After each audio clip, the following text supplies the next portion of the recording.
Hi everyone, welcome back to another Bridgid social media setup video. I hope you've all been well. Today we're going to be looking at how to set up your YouTube account. We do a number of other videos from Facebook to Google Plus and Twitter, so if you haven't already, jump over and check out our how-to videos for those products because they're a great guide as well. Or you can drop us a line and contact us if at any stage during the video or afterwards you have any questions, and we can help you sort any queries you may have with that. So we'll jump straight into it. If you have seen any of our previous videos, you'll recognise Joe's Cafe in the opening shot here. So Joe's Cafe, for those that haven't already seen, is just a made up business that we've created in order to produce and illustrate some examples of how to set up your social media pages. So Joe's Cafe doesn't exactly exist. It may do somewhere in the world, but for the purposes of these videos it doesn't, and we've just made it up to illustrate how best to set up your products. So what we're looking at here is the Google Plus page for Joe's Cafe, and as I mentioned before, if you don't have a Google Plus page set up, you should. So jump over and check out that video. It's a really handy one, from everything from search to your social media presence, linking it to your website and all that kind of stuff. So we'll start by logging into our Google account and then into Joe's Cafe's account, and we'll just select up the top there the little square cubes, which provides us with all of the Google apps, and we're simply going to select YouTube out of that. So this will obviously redirect us through to the YouTube landing page, and it's just going to prompt us to sign in here at the top right hand of the screen. So you'll notice we didn't even have to log in there, it's just linking the two accounts. So Google basically owns its own little, it owns a lot of the internet. So a lot of people just think Google is Google search, the little bar that you type in "how do cats fly" on the internet or something like that. They actually own a number of other things such as Google Plus, obviously, YouTube, Maps, heaps and heaps of apps.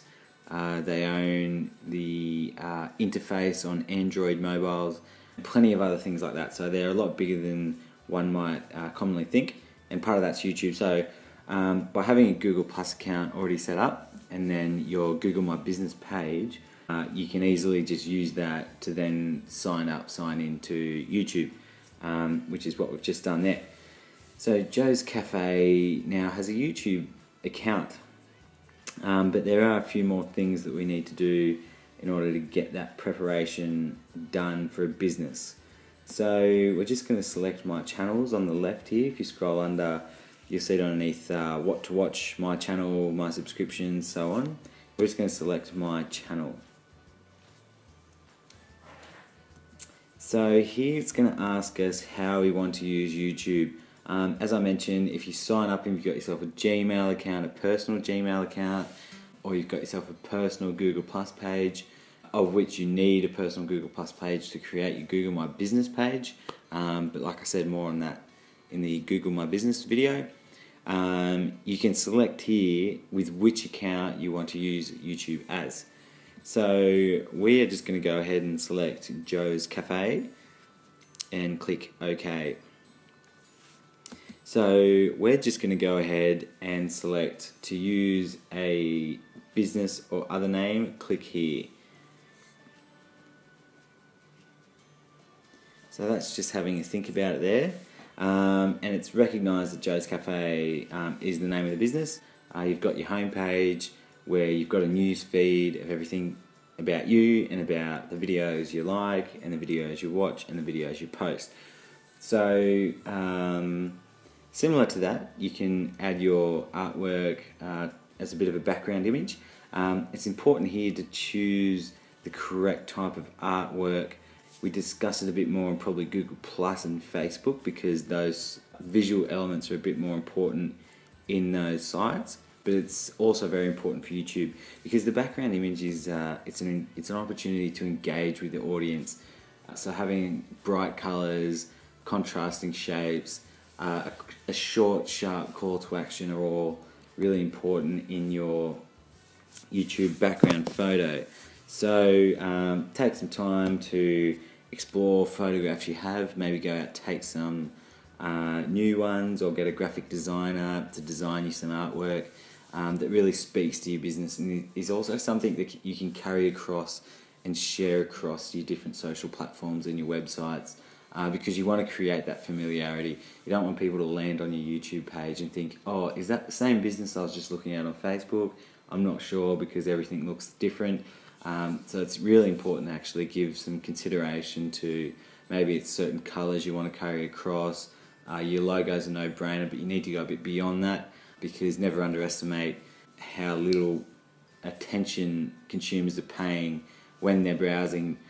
So we're just going to go ahead and select a video, an image we prepared earlier for Joe's Cafe.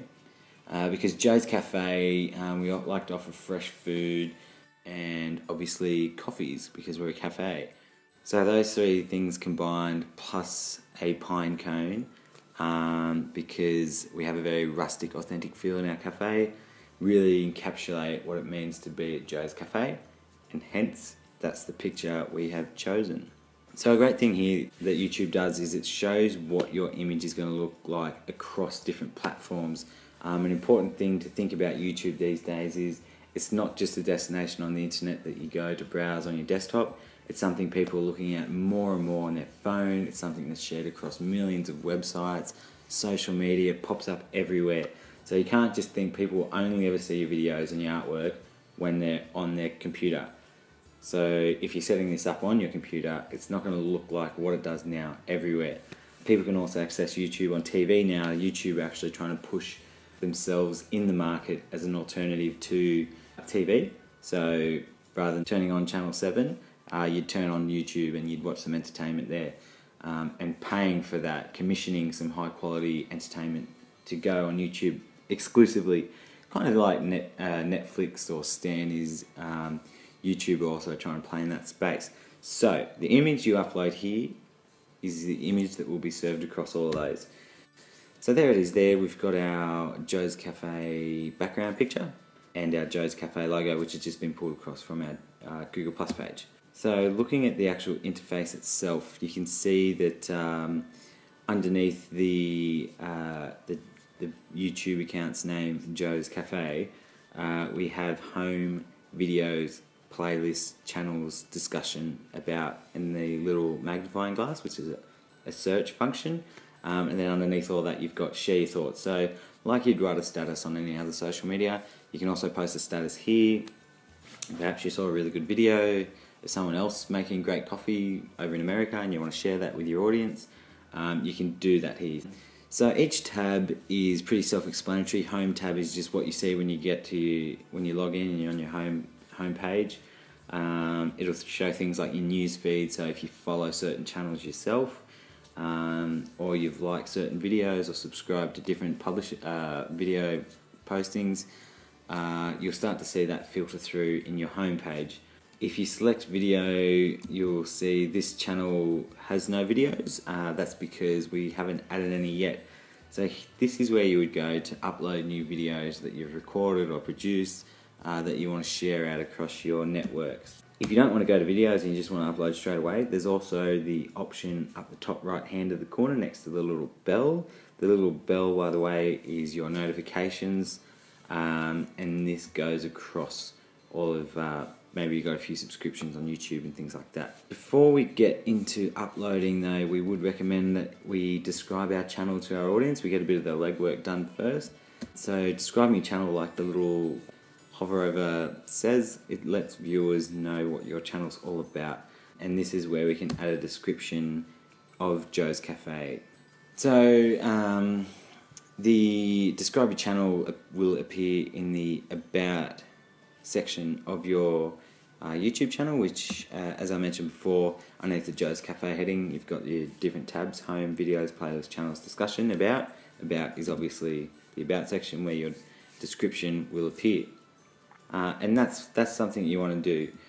So like what we discussed with the background image, it's important here, if you do have your other social media pages set up, that you carry across the same messages and descriptions that you provide across each one of them. Obviously tailor that message to whatever platform it is you're using, but try and make sure you keep the same keywords and overall theme of the description within the same scope, because again, that will just create familiarity with your audience, and it'll also help drive your SEO, because the search spiders, the search algorithms that crawl the internet, they're looking for these keywords, and if it starts to pop up on your YouTube and it pops up on your Facebook and it pops up on your website, then all of a sudden these search algorithms are starting to think, oh, this Joe's Cafe is quite popular. So we're just going to put here, join us on our quest to serve Sydney's best coffee, and then we're just going to click the done button. Also, highly recommend adding our email for business inquiries. So I'm just going to put in info@Joe's Cafe here, which is our generic email address. Wouldn't recommend putting your personal work email addresses, because guaranteed you'll start to get people spam you and things like that. And at least that way, with the info@Joe's Cafe, you can filter through. So we're just going to put that, click done, and our YouTube page is ready to go. You also see there that there's the option for Google+. So if you click that, it just is an option to share and connect your Google+ fan base or your audience to your YouTube channel, and push out your videos that way, rather than copy, paste, link, share, all that kind of stuff. So that's just an easy way to let people know you're on YouTube now. And now that is done. So thanks guys, thanks for signing up for our YouTube tutorial. We hope it was helpful for you. Like I said, if you have any questions or concerns about your YouTube account or setting it up, don't hesitate to contact us at info@bridgid.com, and we will definitely help you out along your social media journey. So thanks again, and hopefully see you soon.